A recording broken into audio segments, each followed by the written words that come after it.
Hi guys and welcome to another Hero of the Week. This week's hero is Ed Davey, the leader of the Liberal Democrats. Now you're probably asking, why is he a hero? Well, because he watches my videos. No, I'm joking. Because he's calling out the BBC here over its coverage or lack of grilling of Nigel Farage, which is completely correct. Now he does make an exception for the BBC Breakfast Show, but generally the coverage of Farage is pretty poor. Have a listen. It's interesting that you're the one who brought up the name Nigel Farage and talked specifically about reform. It's a sign of the times, isn't it, that you clearly see them as a real threat politically, however different you might like to think you are. I'm really worried about what he could do to our country because he comes up with all the problems and says it's all everyone else's fault. He has no solutions, and I think he needs to be exposed. And I have to say the BBC are not doing a very good job of doing that.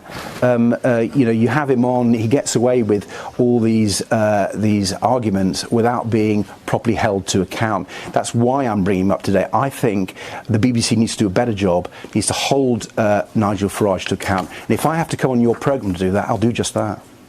Well, I think, speaking for this programme, when we've spoken to him, we've certainly challenged anything he said, as we would challenge all of you. I'm sorry. I would have thought I don't think you're doing... I'm sorry. I love the BBC. I love the BBC. As a Liberal Democrat, I thought you would be interested in the media covering all voices in politics. Yeah, but you know what happens? I'm sorry, John. You cover the tittle-tattle around reform.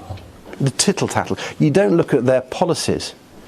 And if people are going to vote for them, they need to know what they stand for. And I'm afraid, if you look at their policies, there's not a lot there. I think last time Nigel Farage was on, we put to him exactly that fact, that it was all very well criticising others from the sidelines, and we were putting exactly to him that he needed to come up with or tell us what his own policies were. Exactly that point. Well, maybe you're the exception to the BBC rule, but I have to say, when I look at the broad BBC coverage, he gets such an easy ride, and he gets covered when he says horrible things that aren't producing solutions for people's problems, like the cost of living, like we're trying to solve. He doesn't talk about the problems in the NHS. He doesn't deal with the need to sort out care. He has the problems that my constituents face every day. Liberal Democrats are producing solutions for them. Nigel Farage doesn't, and maybe the BBC Breakfast is the exception, but I have to say the BBC's got to raise its game to expose Nigel Farage. Well said. I couldn't have said it better myself.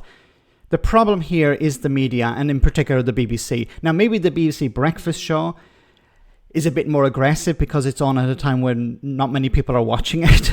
So they're given a bit of leeway in dealing with Farage.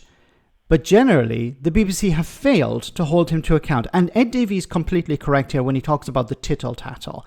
The BBC will cover, the scandal between somebody leaving the party, or they'll have them on and ask them, well, why did you leave the party? Or not actual policies. Because at the end of the day, it's the policies that will impact people's lives, not a falling out between Nigel Farage and Rupert Lowe, or Nigel Farage and Richard Tice, or Nigel Farage and Ben Habib, or whatever. The public don't care about those things, and journalists shouldn't be focusing on those things. They should be focusing on the policies.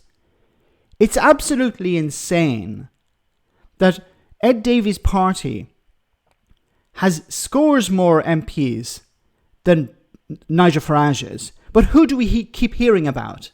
We keep hearing about Farage. When he has a press conference about something, the media is straight over there to report it. When he complains about something, it's front and centre in the media. No actual policies. What are Reform UK's policies on the NHS or social care? Why aren't journalists grilling Farage on those policies if they do actually exist? But it's more about the drama. It's more about, will Farage win? Will he become the next Prime Minister? How many seats will he win? What is he going to do? Who's going to be in his cabinet? These are the types of questions the journalists are focusing on, as opposed to the frigging policies. So well done to Ed Davey here. He's completely correct. Farage needs to be truly grilled. He needs to be asked about his policies, how he's going to fund them, how he's going to implement them. Otherwise, you're going to have a situation like in 2016 where he gets on TV and he says, well, I'm going to fix everything, and he's allowed to go unchallenged. Remember back in 2016, his solution to every problem was, let's leave the European Union. and there was no pushback from the journalists.